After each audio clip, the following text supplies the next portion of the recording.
खोपड़ी घूमती है ना जिसकी बात बात पर, वो क़यादत और लीडरशिप के काबिल नहीं होता। अल्लाह ने मर्द को घर का लीडर बनाया कि नहीं बनाया?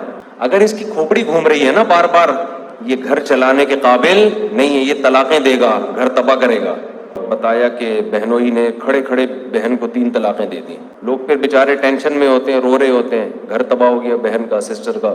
मैंने उनको तसल्ली दी, मैंने कहा देखो आपका जो बहनोई है, बात जरा सी थी और मुंह पे कंट्रोल नहीं, ये धड़ धड़ निकाल दी। अब जो इस्लाम पे एतराज करने वाले लोग हैं ना, वो तो बड़े आराम से एतराज कर लेते हैं कि यार इतना हंसता बसता घर बच्चे, 3 लफ्जों पे इस्लाम ने उसको खत्म कर दिया। लेकिन आपको पता है कि इस्लाम की हिकमत क्या है इसमें?